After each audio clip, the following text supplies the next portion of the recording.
like to talk a little bit about setting up the bass amplifier. The reason I don't have a bass amplifier right here, right now, is because it's very simple.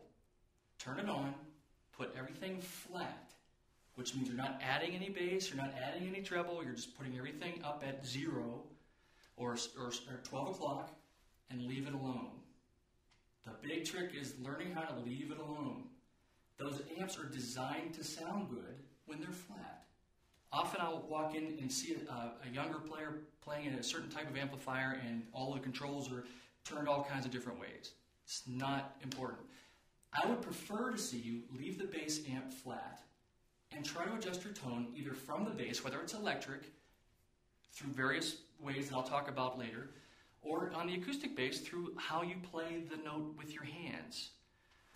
Ultimately, if you have to tweak the knobs on the bass amp a little bit, just a little bit goes a long way. But start from the flat position. A lot of bass amps today have a horn, and the horn is designed more for the slapping bass player. If you're not going to actually be slapping the bass, turn the horn off. Often they'll have an attenuator on the back. You can turn it all the way down to 0, or there's a little switch on some of them which you can actually just switch the horn to the off position. So the big rule about amps, leave them alone. Get everything flat, leave it alone.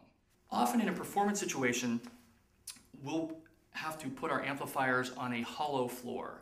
And you can tell a hollow floor because it would be, for instance, a stage that is a wooden stage with nothing underneath it and it makes a lot of noise when you walk.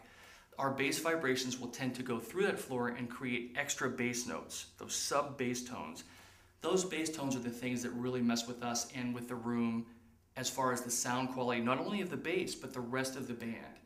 So in that one particular example, I tend to want to get the bass amp up off the floor, whether it's on a chair, whether it's on a stand, on a crate, any of those things will help that cause.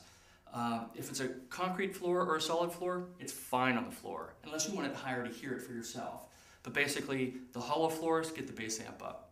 So many times I'll walk in and see an ensemble with the bass player playing beside the drummer, which is good, but the bass amp is also beside the drummer. No good. Get the bass amp behind the drums. If the bass amp is beside the drums, all he hears is that woofy, mid-rangey tone or the overwhelming bass of the note. He doesn't hear the attack. Bass and drums have to lock time-wise. If you have the amp behind the drummer, he can hear the attack of your note. That way you guys can start to agree on where the time is. It's essential to get that amp back there.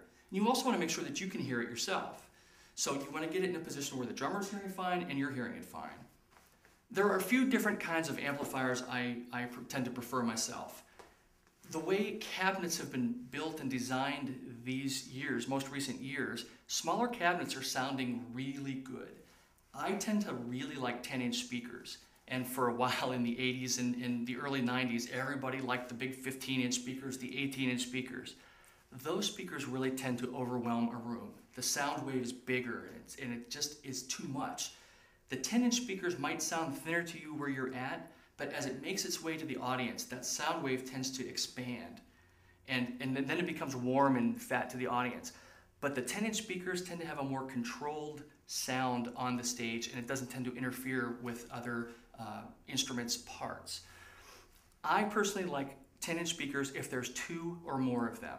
If there's only 1, it's a little light for my tastes. There's a great amp out there. It's reasonably priced. It's by a wonderful company, and I highly recommend SWR Working Man's 12.